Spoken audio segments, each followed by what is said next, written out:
Hey guys, you seem to enjoy the last video where I went over the loot from a full 18 uses of the lab's access keycard, so I'm happy to announce that this video is all about the loot again, this time back on Bright Sands. I was able to get my hands on every single key apart from one this time around. The missing key is the CB server room in the base camp, which I desperately wanted early on as I was constantly hitting that room from the very beginning of the wipe. So today we are going to be going over each locked room and rating them from the worst to the best in terms of loot. So kicking things off at the bottom of the list, we have the Tall House Key. This is a common key with 5 uses that unlocks a room at the Woodcutter camp. We have a weapons box, 1 ammo box, 1 consumable box, and a medical case. It's not much, and if you didn't know, the danger level of the area actually affects the loot from the containers, and the Woodcutter camp is a low level danger zone, and that's what earns it the lowest point on this list at number 7.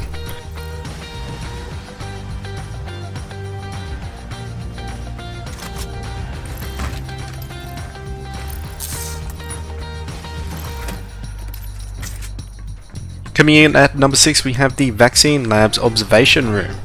Medium level danger, but only a safe and a medical container. There is also a chance to loot some loose loot, but that's only really weak stims. With 8 uses on this key, it's actually a decent place to find medical supply crates early on to help you unlock those strong stims from Osiris.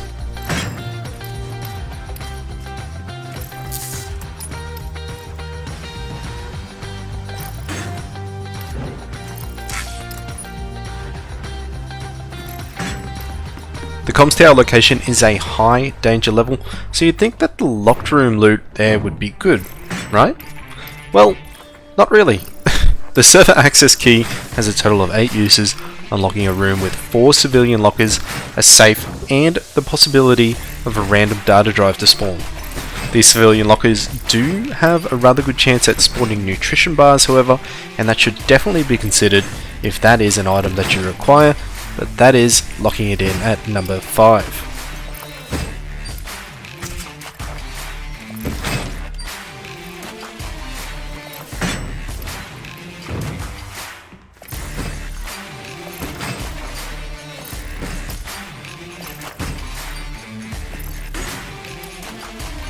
So the next 3 keys are actually a little bit tough to put in order, but this is my personal preference as they are all quite equal in terms of loot value. For number 5, we're going to put the mine access keycard here. This is a location that I have made another video about, and located inside of it are 3 industrial crates and a total of 8 Titan ore nodes. If you mine everything in here, you will walk out with well over 10,000 K marks worth of ore plus the loot from the crates, placing the mine access key at number 4. For number 3, we are going to be taking a trip down to the swamp for the skeleton key. This is an amazing key but carries with it a lot of danger. There's always going to be 2 striders and a rattler outside the locked room, meaning you will either have to be very loud or sprint past them, making a lot of noise.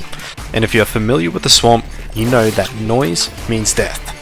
And in my experience, the most heavily trafficked part of the map of Bright Sands is that goddamn swamp.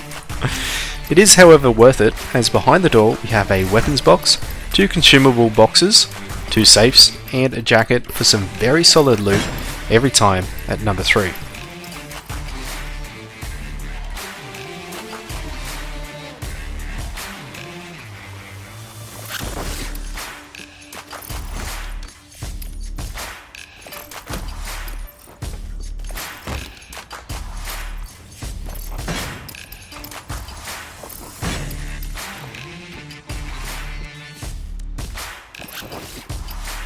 The CB server room key is the only one I didn't get my hands on, but inside of it we have some very good loot in a medium level danger area. Only 2 weapon boxes, but there is the possibility to find epic level attachments and the rare flowers spawning on the vines in the back of the room, and for that reason it comes in at number 2.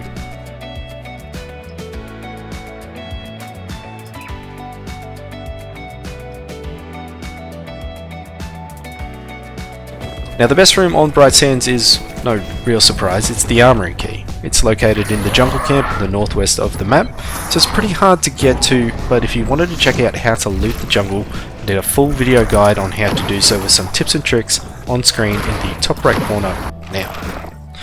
12 uses for this key in total. It hosts an ammo box and a weapons box. That's it, but it's inside of an extreme danger zone, which means the loot is the best it can get, so epic and exotic weapons are on the table here. On top of that, there's even a loose spawn for blue or rare tier armor and up to epic attachments. That's it for Bright Sands. I hope this video helped you out with the last week left in the second closed beta, or if you are watching this from the future, I hope this helps you prioritize your loot runs and give you an expectation of what you can receive from each locked room on the map. Now I was going to do this for the Crescent Falls map as well, but I decided against it, only doing the labs access room the other day, as with work and everything else going on, I'm wrapping up my experience with this second closed beta for the cycle here. It's been a very fun and wild time. Moving forward, I'll be doing some more variety content with some DayZ videos that I was actually going to upload before, but then the cycle came out and it kind of pushed everything back. I'm doing a playthrough of Sea of Thieves, which has been awesome so far. I have a full island build for Valheim in the works. I've been working on that for a long time, just in a, you know, whenever you get in that mood to build some stuff. There's always the old faithful Escape from Tarkov, and I'm toying with the idea of another old school RuneScape account playthrough. So yeah, there's plenty more to come, but I'll definitely be coming back to the cycle next time it's available. But if any of this interests you, let me know in the comments what you would want to see. Thanks guys, and I'll see you next time.